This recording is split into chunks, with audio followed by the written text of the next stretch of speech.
Y nos da muchísimo gusto, amigos, que podamos conversar en este espacio en el marco de la segunda Asamblea Ordinaria de la Asociación Mexicana de Secretarios de Desarrollo Económico que tuvo lugar en el Museo del Vino. Y antes de concluir esta jornada, le quiero agradecer enormemente que nos permita conversar nuevamente con el doctor Luis de la Calle. Luis, muchísimas gracias por tu tiempo. ¿Cómo estás, Rosa? Encantado de estar contigo. Igualmente, bueno, pues Luis, fundador de la firma de la Calle Mancera, Madrazo Mancera, con una gran y larga trayectoria que ya ustedes la conocen, y si no, pues ahí lo googlean y van a saber la gran trayectoria que tiene el doctor de la Calle. Y vamos a concentrar este tiempo tan valioso para poder conversar después de tu participación, Luis, en este encuentro donde sin duda pues obviamente va dirigido a los secretarios de Desarrollo Económico, y ahorita quiero que lo hagamos extensivo a nuestra audiencia para hablar sobre estas perspectivas comerciales que tiene nuestro país. Y Luis arrancaba con un tema toral.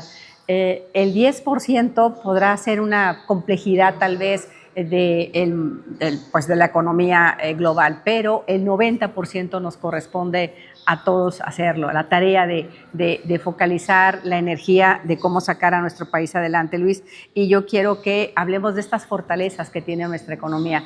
Estamos en una coyuntura de la revisión del TEMEC, y ahorita lo vamos a abundar, ¿no? Que tampoco nos debe de espantar el tema del tiempo, pero un poco la visión de cómo entender a México hoy 2026, después de, te tocó estar a ti en la firma del tratado, entender el tratado, el Telecán, hoy TEMEC, y también vamos a hablar un poco ahora que estamos con la modernización del acuerdo con la Unión Europea, pero tenemos acuerdos con Japón, tenemos el TPP, tenemos muchísimos acuerdos. Entonces, te dejo los micrófonos para hablar de la importancia y qué significa México para en el entorno mundial.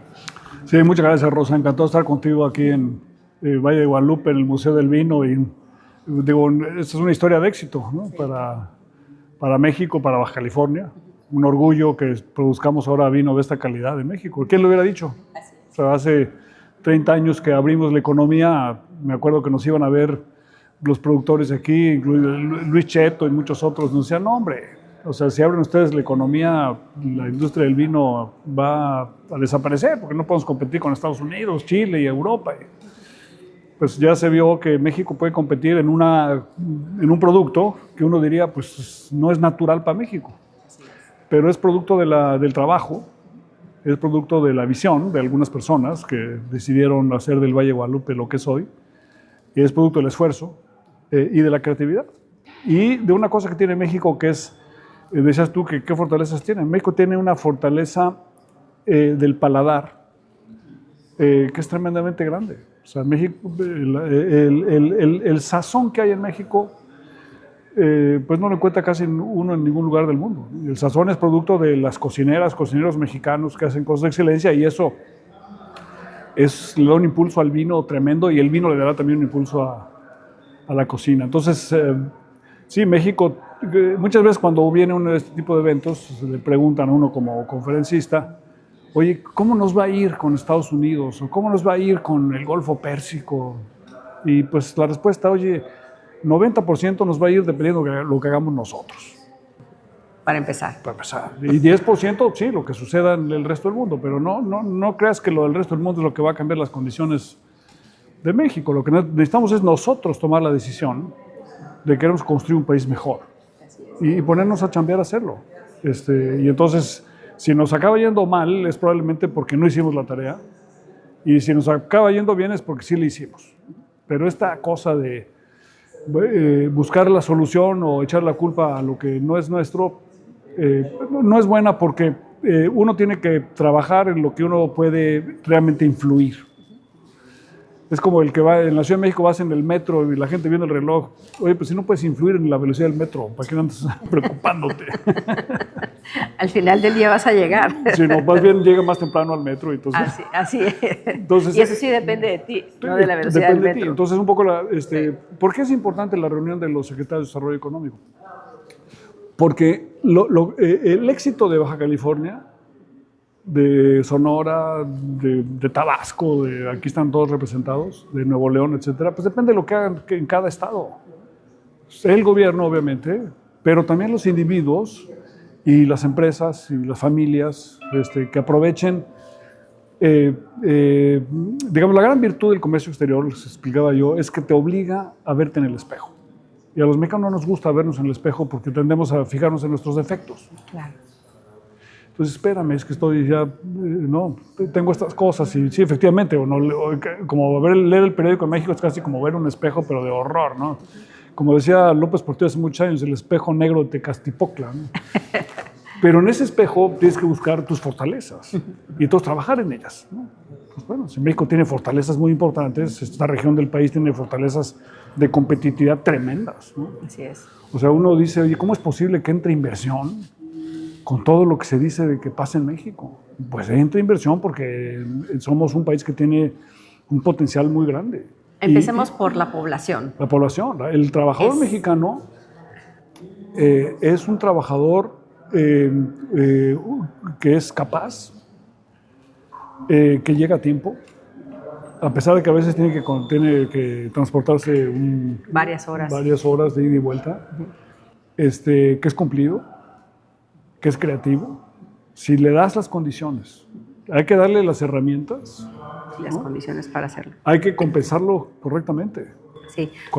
Entonces tenemos, digamos, una ventaja demográfica muy importante que nos permite, por ejemplo, si tú observas el comportamiento del comercio exterior el año pasado, México creció a pesar de lo que uno hubiera esperado, Trump y las aranceles. Bueno, nuestras exportaciones crecieron, pero sobre todo lo que creció fue alta tecnología, porque Estados Unidos está desarrollando toda la parte de la inteligencia artificial, los centros de datos. Y eso que es un sector de punta en Estados Unidos y que es lo que está moviendo a la economía de Estados Unidos y al mercado de Nueva York, Estados Unidos tiene que descansar en México para poder hacerlo, porque muchos de los componentes que se utilizan para los centros de datos están siendo manufacturados en México. Entonces, pues eso te da una idea de que tenemos un potencial muy grande si sabemos aprovechar. Con relación a lo que estás comentando, Luis, quiero detenerme aquí porque tú decías, hay que seguir fortaleciendo nuestro talento, nuestro capital humano. Ya hablabas de la nanotecnología, pero también hablabas de entender cómo desde el artesano, desde el cocinero, desde el enfermero, toda esta necesidad que se tiene, hablando del crecimiento y el potencial que tiene nuestro país. Y me encantó ahora que se planteó, voy a enfocarme al tema que anteriormente le llamábamos turismo médico y ahora es la industria médica, la industria de la salud, donde ya se viene a posicionar. Y quiero que nos compartas esta necesidad que tenemos de enfocarnos en estas fortalezas y lo que México hoy por hoy puede ser muy competitivo y considerando el mercado que se tiene interno y obviamente lo que se puede atraer. Me gustaría tu visión sobre esta parte de la necesidad de seguir fortaleciendo el capital humano. El sector salud es un buen ejemplo, porque el sector salud es el sector más grande de la economía de Estados Unidos. Representa 17% del Producto Interno Bruto de Estados Unidos. Y México tiene una participación muy pequeña en ese sector. Y podríamos ser muy grandes, ¿no? Generalmente el sector salud se percibe muchas veces como un costo, porque nos cuesta el sector salud. Sí, pero también es una oportunidad de crear valor, ¿no? De dar un servicio. ¿Cuántos mexicanos se han ido a atender a Estados Unidos durante décadas? Bueno, por razones geográficas, de uso horario, de ciertas ventajas que tenemos en materia de servicio, México es el lugar perfecto para complementar la industria de salud de Estados Unidos. Y está bien dicho, no solamente el turismo médico, sino en toda la cadena. Así es. El turismo médico está al final de la cadena, pero no desde el principio, el desarrollo de la biología molecular, ¿no? Hay una queja en Estados Unidos de que las moléculas que se utilizan para la medicina aleopática, el 99% vienen ahora de China y de la India, ¿no? Bueno, sí, pero pues... Hay que hacer la tarea. Hay que hacer la tarea. O sea, si uno ve, por ejemplo, la farmacomapia de México, del México prehispánico, los aztecas tenían un conocimiento farmacológico de las plantas tremendamente rico. Hay códices sobre eso. O sea, México obviamente puede también desarrollar los remedios médicos, las moléculas para hacerlo con tecnología nueva y con tecnología ancestral. Entonces, de ahí. Pero para eso necesitamos también desarrollar los análisis clínicos. Entonces, México tiene un potencial y ya empieza a haber inversión para el análisis clínico. El análisis clínico ahí tiene fases y lo que requiere es una unión entre los centros de investigación, los laboratorios, los hospitales. Pero eso necesita una política pública. Necesitas una articulación. Claro. Hay protocolos que tienen que cumplir, se requiere un regulador que sea suficientemente fuerte, que sea COFEPRIS. Y después tienes, obviamente, entonces eso te permite el desarrollo de la farmacéutica, ¿no?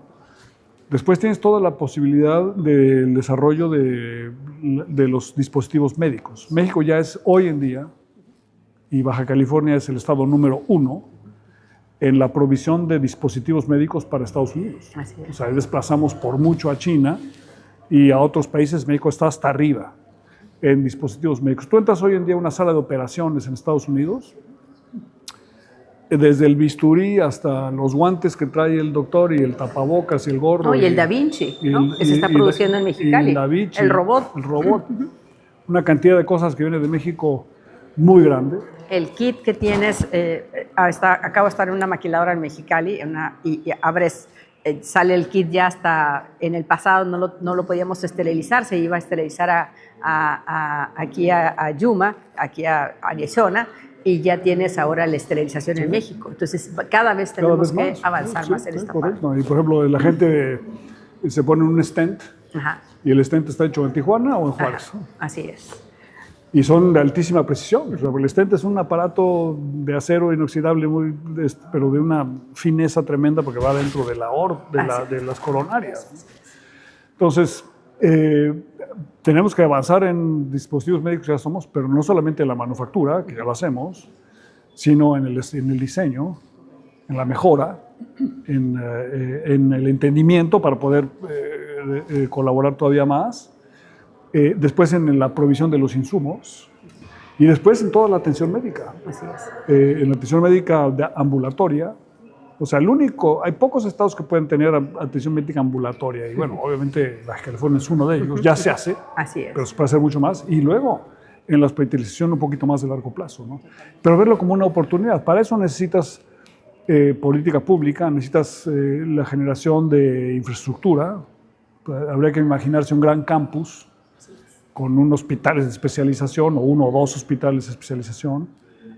Con obviamente facultades de medicina. Tienen que ser hospitales que sean educativos, donde se eduquen y se entrenen los médicos y como enfermeros, se hace enfermeras. En muchas partes del mundo.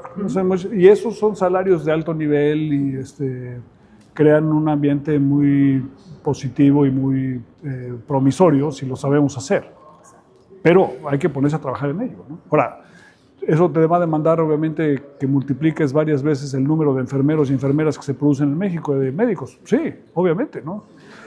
Pero no es un número fijo. Hay muchos mexicanas, que estarían interesadas en tener una carrera en esos sectores si hay un mercado que esté dispuesto a contratarlos, a pagarlos y a tratarlos bien. Así es.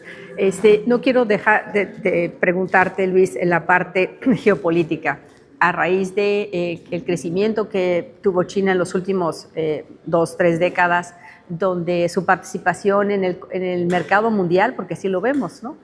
Ya ves esta forma donde van poniendo los países según los años, y cada vez China fue ganando terreno en su participación global. Llega el presidente Trump ya en este segundo mandato y él lanza como vamos a reindustrializar Estados Unidos. Y en esa parte me quiero detener porque estamos tan ligados con la economía de Estados Unidos, también la posibilidad de que el éxito que tenga Estados Unidos en esta reindustrialización pues también beneficie a nuestro país, y un poco la parte geopolítica que nos hace ruido, ¿no?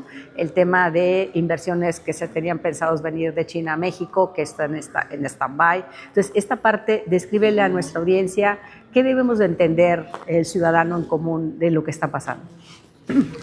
Bueno, en los últimos 30 años China sufrió una revolución mucho más profunda que la revolución comunista que había padecido en el pasado.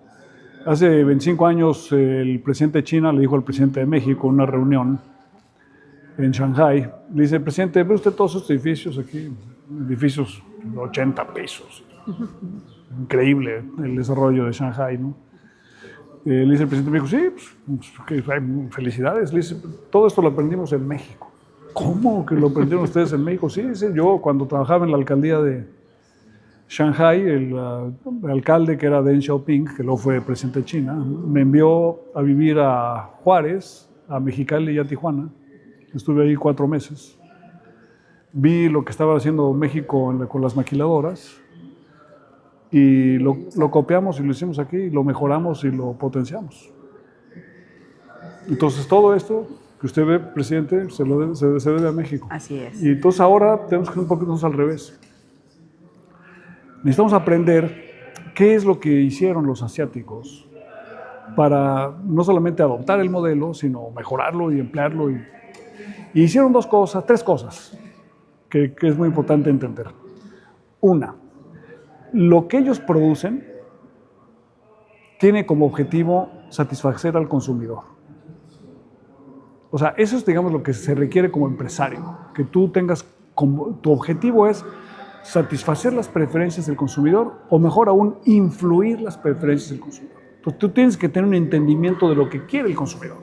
Tú vas ahorita a Hong Kong y te dice, tienes aquí tiendas en México y te dice, mira, la moda de otoño de este año, te voy a enseñar unos modelos y ya viene con los colores y las flores amarillas y te dan la solución completa. O sea, los productores de textil y confección en Asia no se ven como maquiladores esperando una orden de compra para producir más pantalones de mezclilla en volúmenes muy altos. No, se ven ellos como proveedores de la solución que requieren las tiendas para satisfacer las preferencias que tienen los consumidores. Entonces, esa inclinación asiática para satisfacer al otro, también la tenemos los mexicanos. Queremos satisfacer, tener contento a tu contraparte, o a tu cliente, ¿no? Segunda cosa, la búsqueda de la excelencia, ¿no? De siempre hacerlo mejor. O sea, lo hice hoy bien, pero mañana lo voy a hacer mejor. Y la última cosa, que lo hacen en un ambiente de altísima competencia. O sea, no van con el gobierno y le dicen, oye, limítame a mis competidores. No, sino que en Asia, en China, en Japón, en Hong Kong, hay tremenda competencia. Taiwán, lo mencionabas mucho en tu presentación. Entonces invierten en todas sus cosas en las que tienen ventajas, en el talento, son obviamente muy estudiosos, son muy trabajadores, para impulsar estas cosas, para impulsar la satisfacción del consumidor, para impulsar la búsqueda de la excelencia en lo que hacen. O sea, si pueden hacer un instrumento más preciso, lo van a buscar el año siguiente para que sea un poco más chico, para que sea un poco más suave, para que tenga mejor textura. Entonces, todas esas cosas son las que se acaban apreciando y las que te llevan al éxito. Entonces, en este proceso de convertir a México en un país más exitoso, necesitamos aprender mucho de Asia y México tiene que encontrar formas de relacionarse con Taiwán, con Vietnam, Corea y con Japón.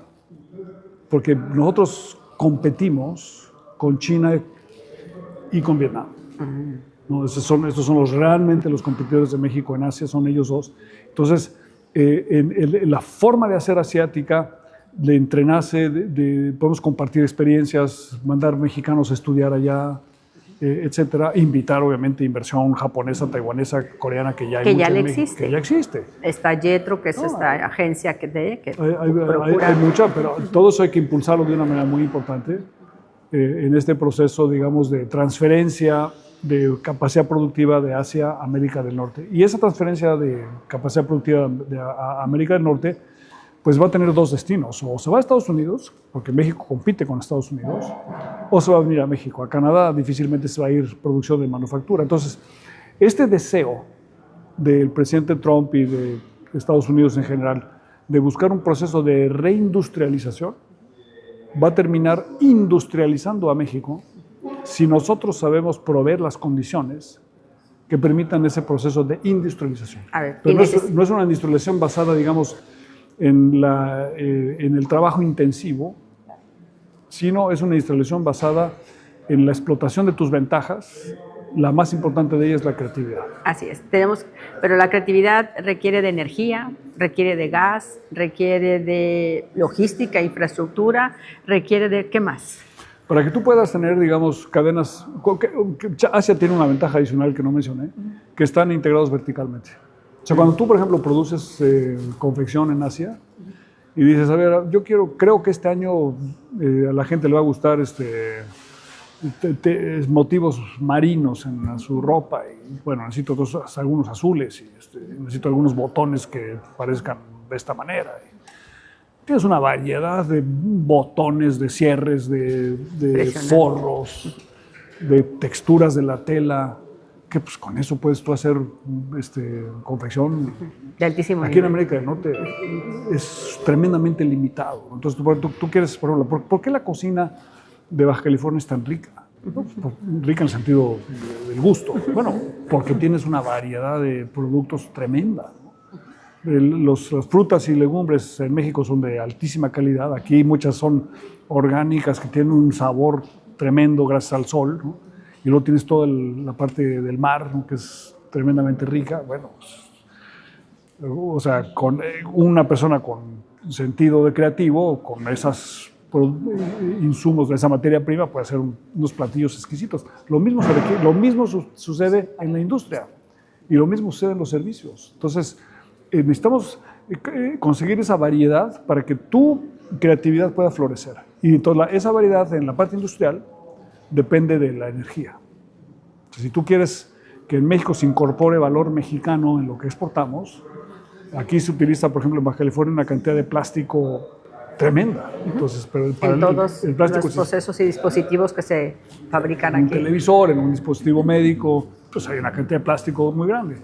El plástico es derivado son resinas que son derivadas del etano, que viene del gas natural, y del etileno. Del etano se hace etileno y se hacen todos los plásticos. Entonces la pregunta es, oye, ¿en México tenemos suficiente etano? No. La respuesta es no. ¿Por qué no tenemos? Bueno, porque no lo hemos desarrollado. ¿Por qué no lo desarrollamos? Bueno, porque el etano está monopolizado en una empresa que no produce suficiente etano.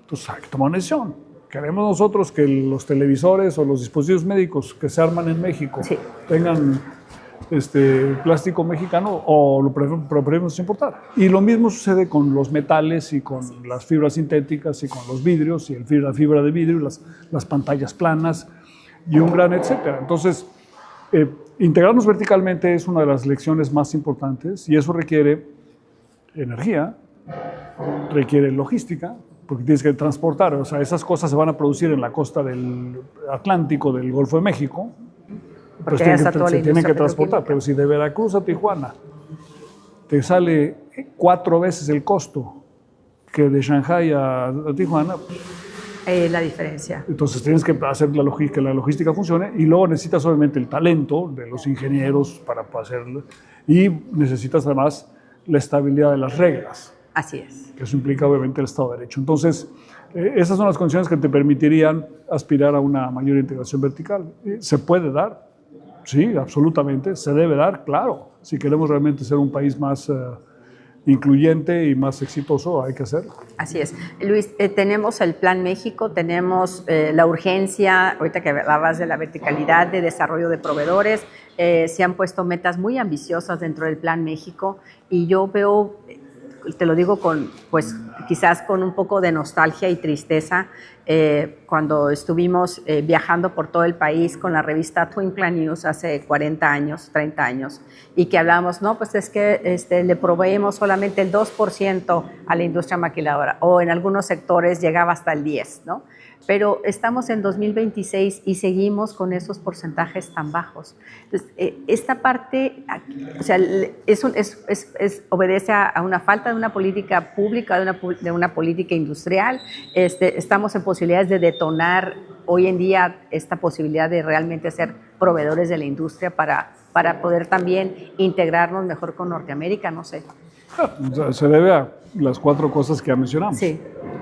No desarrollamos la energía, entonces no se vienen las industrias y no puedes... O sea, todos los insumos que te permiten la integración vertical son intensivos en energía. En energía. Todos. El acero, el aluminio, el vidrio, la fibra de vidrio, las fibras sintéticas, todos los plásticos, petroquímicos, químicos, todos son intensivos en gas natural o en energía o en electricidad. Entonces, ¿crees que el gobierno va a abrir un poco la válvula a la, sí, pero tiene, la parte energética? Sí, pero necesitamos elevar el nivel de ambición. O sea, entonces no hemos hecho suficiente tarea en energía. No hemos hecho suficiente tarea en logística. O sea, se han mejorado algunas cosas, ¿no? Los aeropuertos se han mejorado, pero no es suficiente. Necesitas que la logística... Pero pues cancelamos el único hub que íbamos a tener en el centro del país. Cancelamos el hub. No hemos sabido aprovechar no hemos sabido, por ejemplo, mejorar el cruce fronterizo suficientemente. O sea, nearshoring significa cerca. Ajá. Pero si tú te tardas 12 horas en cruzar la frontera con un camión, pues no estás cerca. No. Estás a 12 horas. Ajá, así es. 12 horas ves casi Europa, Estados Unidos. Entonces, espérame. Entonces, te quieres estar cerca, tienes que tener cruce rápido. Tienes que cruzar. ¿Por qué no hacemos un acuerdo con Estados Unidos para invertir conjuntamente en la construcción de infraestructura con una autoridad binacional? Pero para eso se creó el Bandan, digo. Sí, pero el Bandan, el NatBank, el Bandan solamente puede atender proyectos de basura, medio de ambiente, agua y medio ambiente. Entonces no fue buena idea. No, sí es buena idea, pero lo que hay que hacer ahora es permitirle al NatBank que haga proyectos de infraestructura fronteriza, o sea, puentes, claro. Carriles de aduanas, instalaciones aduaneras, y además todos esos proyectos son perfectamente bancables porque es un servicio que puedes cobrar. Correcto. Entonces, México debería pedirle al gobierno de Estados Unidos ahora en la revisión, ¿sí? Oye, ¿por qué no revisamos los estatutos del Bandan para que el Bandan tenga un papel en la construcción de infraestructura binacional de transporte para el cruce fronterizo eficaz? Así es. De lo legal. Así es. Y nos ayuda a poner ciertas barreras, como diseñas, para obstaculizar el tráfico ilegal. Ilegal, así es. Entonces, sí, es importantísimo. Entonces, fíjate, no desarrollamos en la infraestructura de logística, no lo hemos hecho suficientemente. Luego, no hemos invertido suficientemente en talento. Hay que hacerlo, ¿no? Claro. Y finalmente, bueno, hemos tenido regímenes jurídicos, pues, por decirlo de manera suave, de alta inestabilidad. Ajá. Cada año te están dando la posibilidad con tu IMEC. Te cambian las reglas. Oye, a ver, yo voy a hacer una planta petroquímica. Entonces, si tú tienes cambios constantes en los regímenes jurídicos, dificultas mucho cierto tipo de inversiones porque, por ejemplo, una planta petroquímica te vas a tardar 4, 5, 6 años en construirla. Correcto. Y luego necesitas que opere durante 30 años. Entonces, puede pasar de un sexenio, son inversiones transaccionales. Si cada año te van a estar cambiando las reglas o no sabes qué reglas vas a tener, la probabilidad que digas, oye, voy a invertir en México. Te voy a dar un ejemplo.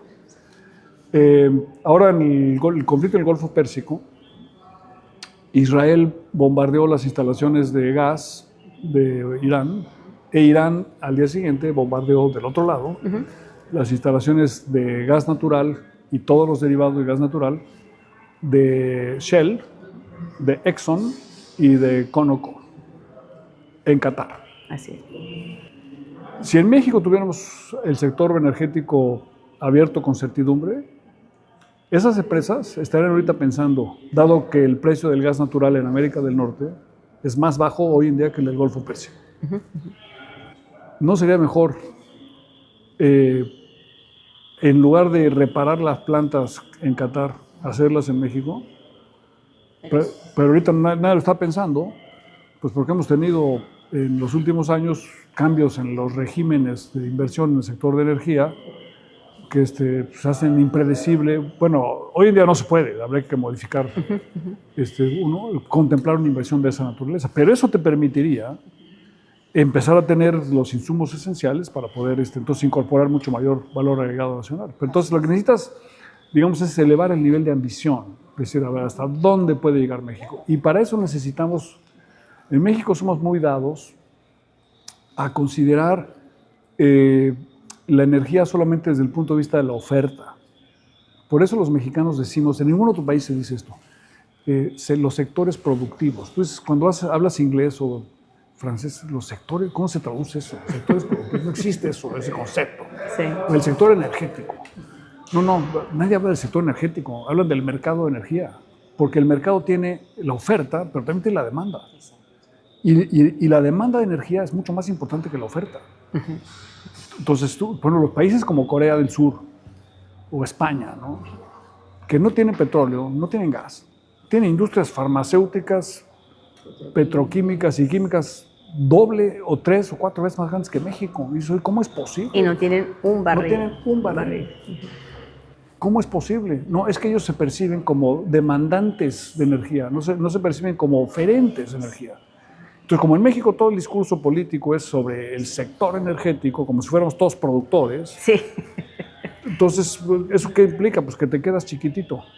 En lugar de elevar el nivel de visión y decir, oye, no, espérate, nosotros queremos ser grandes demandantes de energía, porque esa energía es la que va a permitir hacer la confección que me lleve a que entonces puedas desarrollar la moda. Así es. Como en México podemos desarrollar la gastronomía. Pero es cambiar totalmente el discurso, es cambiar totalmente la lógica. Tienes que cambiar la lógica. La lógica, mira, cuando yo trabajé en el gobierno muchos años, sí.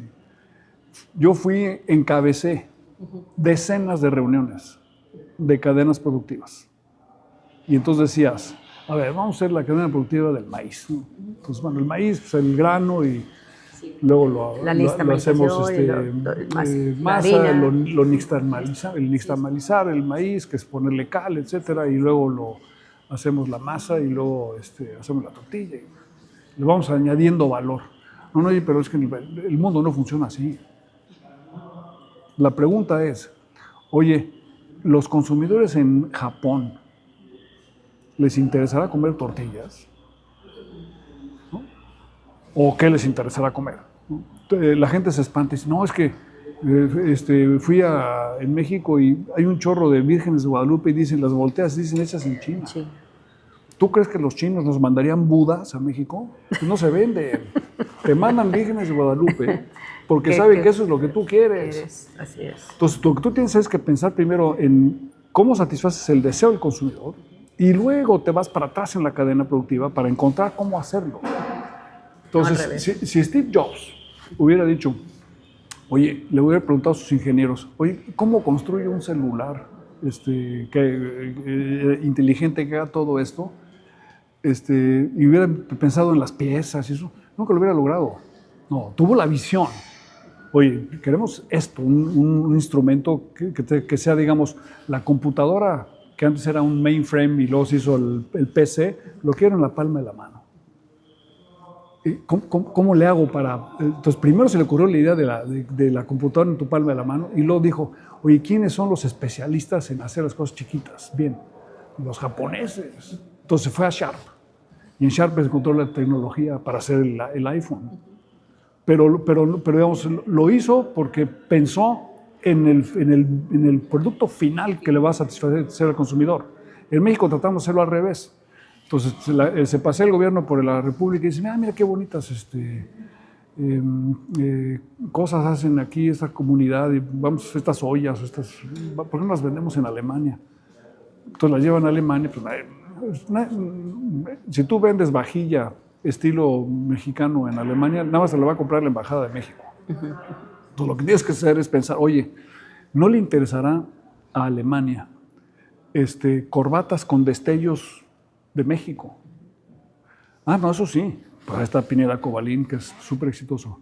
¿No le interesará a Europa? En Europa la gente no se va a vestir de china poblana, no, pero a lo mejor sí se va a vestir con ciertos detalles del gusto mexicano, pero lo que necesitas es ver cómo influyes en el gusto, más que tratar de transitar. La clave es transitar de vender lo que produces a producir lo que vende. Ese es, digamos, el cambio psicológico que te hace empresario. Que te hace empresario. Y eso es, curiosamente, fíjate, los países asiáticos que venían de una tradición en China comunista, ¿no? Totalmente alejada de la satisfacción del consumidor, entendieron perfectamente que la clave del capitalismo y del éxito en el mercado es en buscar la satisfacción del consumidor. Y lo mencionabas con TikTok, ¿no? Con Tuvo TikTok, mucho más éxito. Es más sólido que los otros programas. ¿Por qué? Porque le encuentran la forma que esto le va a encantar al consumidor. Así es. Y te subes un coche japonés o chino y te ponen una cantidad de cosas. De gadgets. Oye, ¿quién se le ocurrió esto? Sí. O vas tú a un hotel en Asia y no te un gran hotel de lujo y te encuentras ciertas cosas, una tontería. Siempre hay un paraguas en tu cuarto. Sí, por si lo necesitas. Sí. O sea, ¿por qué está el paraguas? Sí. Porque es para que tú te sientas. Para que el consumidor se sienta a gusto. Así es. Entonces en los hoteles en Tokio, por ejemplo, llegas a tu cuarto y te mandas el teléfono y está en español.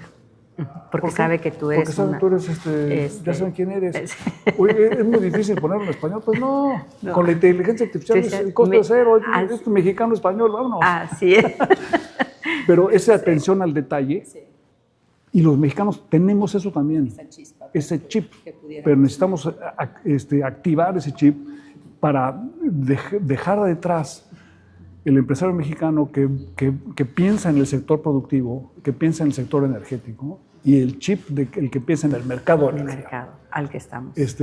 Porque el mercado es el que toma en cuenta la demanda. Correcto. O sea, lo que hace el éxito es el éxito con la demanda. Correcto. No el éxito de la oferta, sino el éxito de la demanda. Y eso es lo que nos cuesta mucho trabajo entender a los mexicanos. Así es. Si me lo permites, Luis hizo una presentación aquí en la Reunión Nacional de Secretarios de Desarrollo Económico, donde están estas gráficas donde a los sectores o los diferentes rubros tiene colores, ¿no? Entonces vemos cómo nuestro país, de cierta manera, si no me lo permiten disponer esa gráfica, donde México ya tiene esta variedad, ¿no? Donde está la agricultura, la tecnología, el turismo, todos estos elementos que le pueden dar este potencial a nuestro país para seguir creciendo.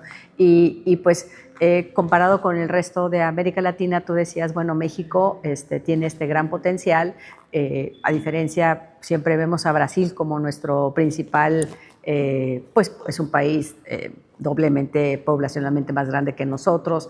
Ahí sí hacen aviones, aquí no hemos hecho un avión nacional, pues tienes Embraer ahí, ¿no? Entonces como que tienen ciertos orgullos, pero también está el tema de cómo en esta diversificación seguir apostándole a lo que sí tenemos talento, de lo que sí podemos potenciar, y me gustaría ir cerrando ideas porque Mexicali, ¿no? Después haremos otro programa dedicado a Mexicali, dónde estamos ubicados y qué potencial tiene Mexicali, para que le hables a nuestra audiencia un poquito. Sí, lo que pasa es que si tú ves la estructura de la economía mexicana, o de hoy, no la economía mexicana hace 30 años, la de hoy, post-apertura económica, sí. México tiene una radiografía cromática, si lo pusieras en colores, muy similar a Asia. Y en cambio los países de América Latina tienen una radiografía cromática, o sea, sectores con colores, que sería más parecida a países especializados en materias primas. Y las materias primas pueden ser muy útiles, obviamente, porque sube el precio de la materia prima. Brasil creció mucho cuando las materias primas estaban en las nubes, ¿no?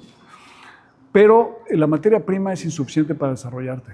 O sea, la materia prima puede enriquecerte, pero no te permite el desarrollo pleno, ¿no? Y en cambio, los países asiáticos son países que se han desarrollado sin materias primas. O sea, Japón no tiene materias primas, Corea tampoco, China tiene algunos, pero es el principal importador de todo el mundo de materias primas. Y entonces en México, digamos, esta sensación de protejamos al sector energético porque ahí está la soberanía nacional, está basada en esta visión de las materias primas, que es demasiado pequeña para transformar al país. Lo que va a transformar al país es la aplicación del activo número uno que tiene México, que es el talento de su gente, la creatividad del mexicano. Eso es lo que va a desarrollar México. Entonces, lo que necesitamos es darle las condiciones al mexicano para que pueda explotar su creatividad. Eso es lo que nos va a desarrollar. De la misma manera que sucedió en Japón y en Corea. Entonces, por eso, digamos, tenemos que hacernos un poquito asiáticos en esa manera de ver el mundo y no tratar de descansar en las materias primas, porque México es un país deficitario en materias primas. O sea, somos importadores netos de hidrocarburos y lo seguiremos siendo para los próximos años. Así es. Y no podemos aspirar a que somos superavitarios en plata, que la plata vaya a desarrollar al país. O sea, eso podría haber sido útil hace 300 años. Entonces, así es. Hoy en día lo que se vende, lo que se aprecia es la creatividad. Así es. Y no quiero que dejes de mencionar la importancia del sector educativo. Si seguimos, con todo respeto, con la nueva escuela mexicana, que ya querían quitarle un mes de clases, pues así cómo vamos a avanzar, Luis. Complicado. ¿Sí?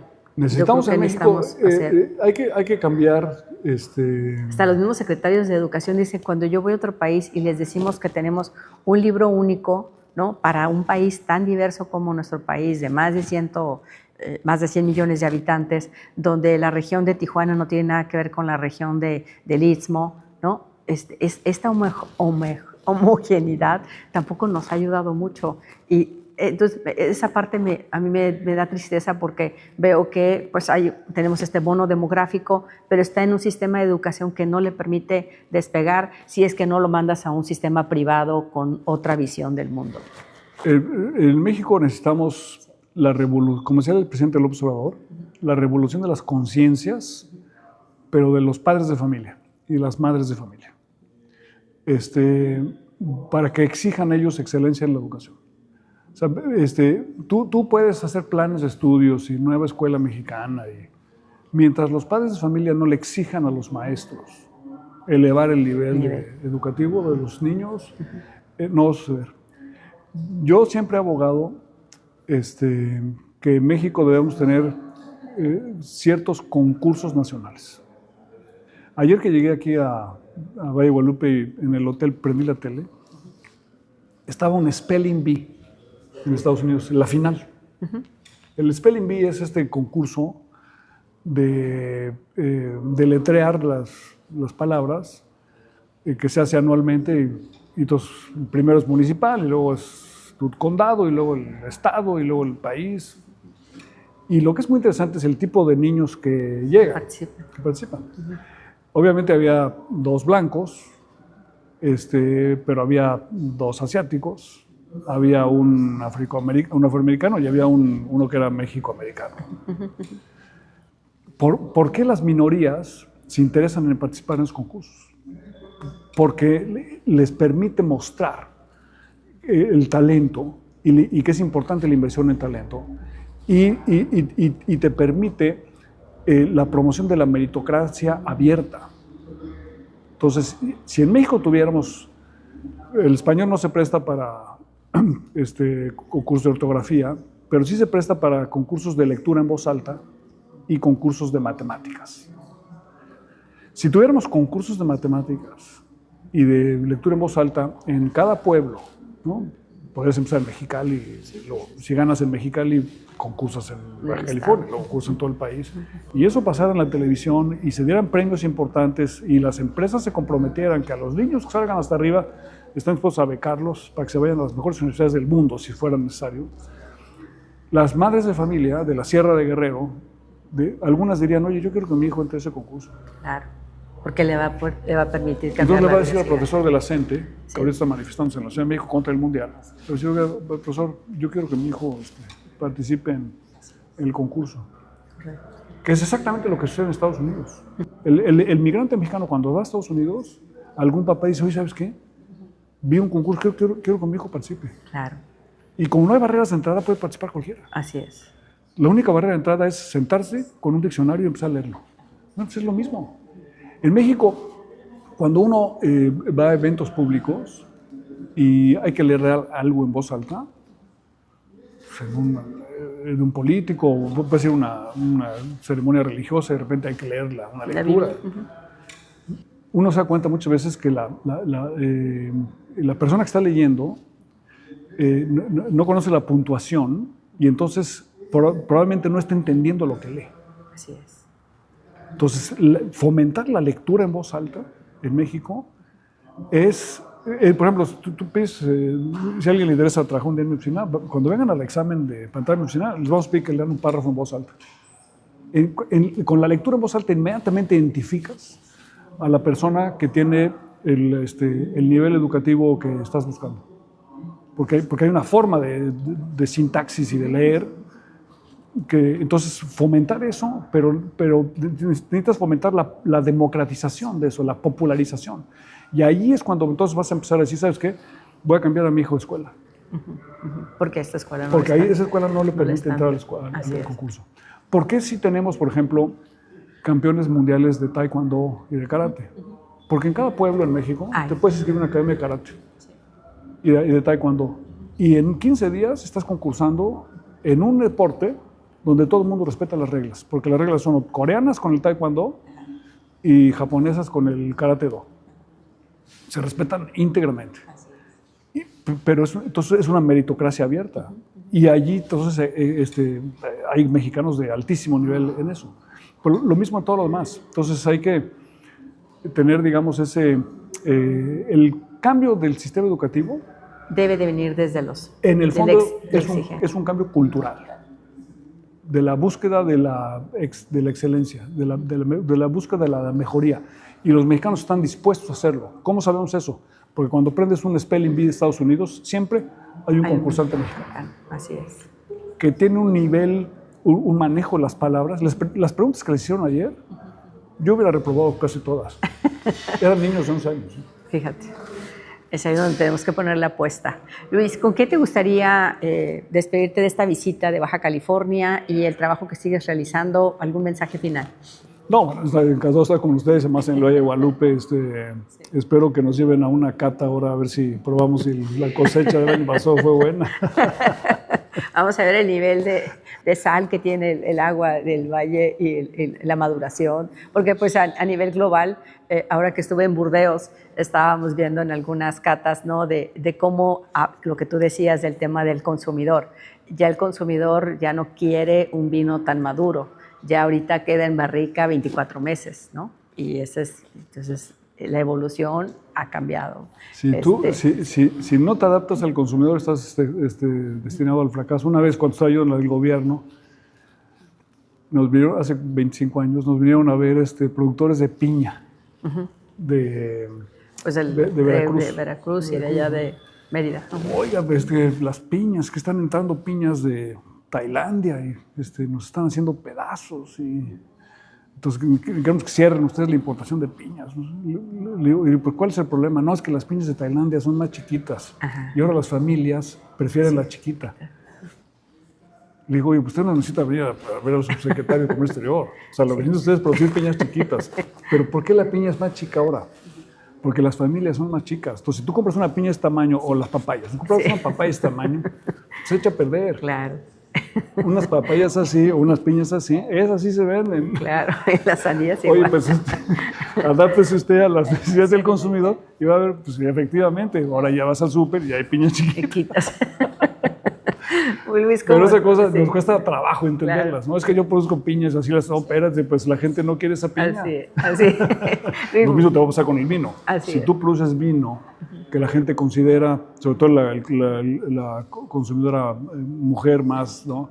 Que es demasiado pesado, que tiene demasiados taninos, probablemente vas a acabar eligiendo una marca, una variedad o una región que te dé un vino que sea un poco más agradable al gusto, que sea menos pesado y con menos taninos. Entonces, el que no tenga,